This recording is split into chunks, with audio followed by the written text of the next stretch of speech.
So we finally have leaks for the Shang-Chi movie. Yep. Did anyone remember this movie was even coming out? Probably not, because it's another Marvel movie. You know, I think folks are getting sick of Marvel, in my opinion. I know a lot of people like Marvel movies. I like Marvel movies, but I am kind of getting sick of Marvel movies myself. We want something new, something more interesting. You know, for example, in more action movies like John Wick, that are more like pure action and not, the same age, same old, which is from Marvel. Huge, I do like seeing huge CGI movies. Like, I'll stop by and could do this, because these take like 3 to 4 minutes. So the Mandarin is a mortal war kept alive by the power of the Ten Rings, bent on conquering the world. He finds the mystery city of Taiwan, but is involved with Robert's protectors, Jang Li, and abandons his crusade for her. Zhang Li is murdered by the Mandarin's enemies shortly after giving birth to Zhang Xi and Zhang Ling, and rebuilds his criminal empire to repent her. The Mandarin trains Zhang Xi and Zhang Ling to become deadly warriors, eventually succeed him, and they must follow in his footsteps. The Mandarin says Zhang Xi to execute the men who killed his brother, but refuses to feed him. But he refuses to freeze to America started to do. 10 years later, he is with his friend Kathy Ken. 10. It receives a postcard from Xing Ling, who's over in Tokyo.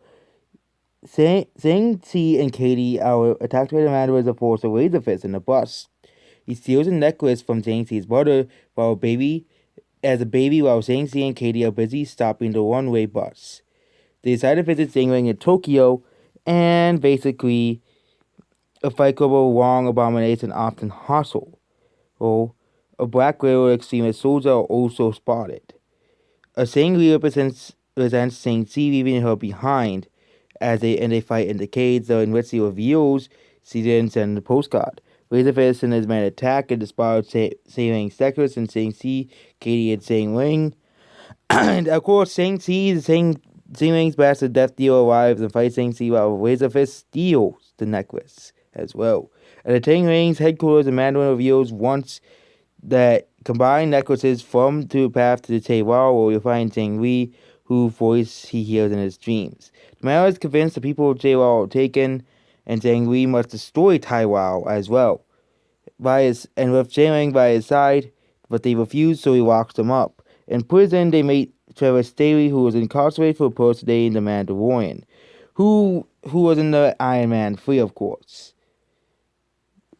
Man 3, well, he was basically supposed to be the Mandalorian, but the big twist that he wasn't the real one. They couldn't find the real Mandalorian in Iron Man.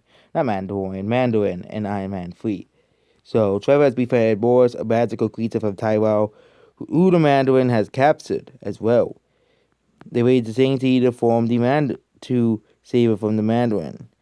Shang-Chi, Katie, Ling, Trevor, and Morris escape through a secret tunnel discovered by Shang Ling. Morris leads to the secret passageway as well. Xingnan reveals that the Mandarin is being manipulated by some other guy as well. The Drone Doctors was defeated by the Guardian, but of course, for some reason it's still around, and he defeats the Death Duo. Well, the Mandarin defeats Shang-Chi and awakens the Drone and the Doctors. One uses his minions to destroy Taiwan, forcing the Ten Rings and the Dragon God to join forces. The Mandarin proudly gives the Great Protector and the Ten Rings as well. The Dweller in Darkness consumes the Mandarin, stealing the Ten Rings to increase his power. So Mandarin is not the real villain in this movie; it's the Dweller of Darkness. They're going for another twist villain. Mandarin's not the real villain; it is the Darkness. Yep, Darkness is the villain. So is no Marvel, really. So is no. Like, we have not seen a villain that has already been possessed by darkness or bad things before. It's such a generic, plot twist that we have seen it in a while.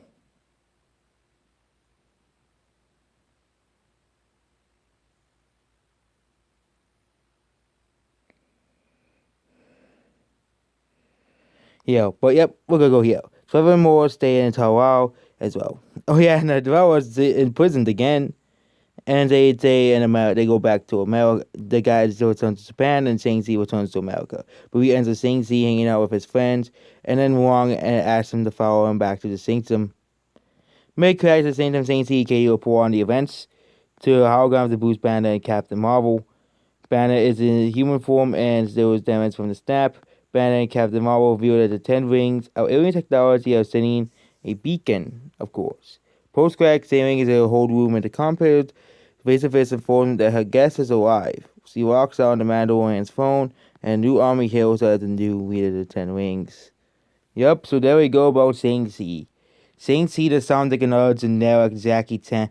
Just sounds pretty generic. Really, this is the best Marvel can really do now. You know, you had all these like the villains in Marvel are getting better. Then we have look at these plot leads for Shang-Chi, and Shang-Chi just sounds like a generic, movie. The villains played, there's these mystical items that are so important. Oh yeah, we have not seen that before, and other media. Yeah, it just sounds pretty generic. Not really much new.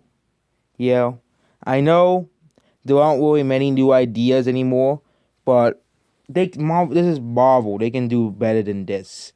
Okay, they could do better than this. This just sounds generic. I'm sorry. Goodbye.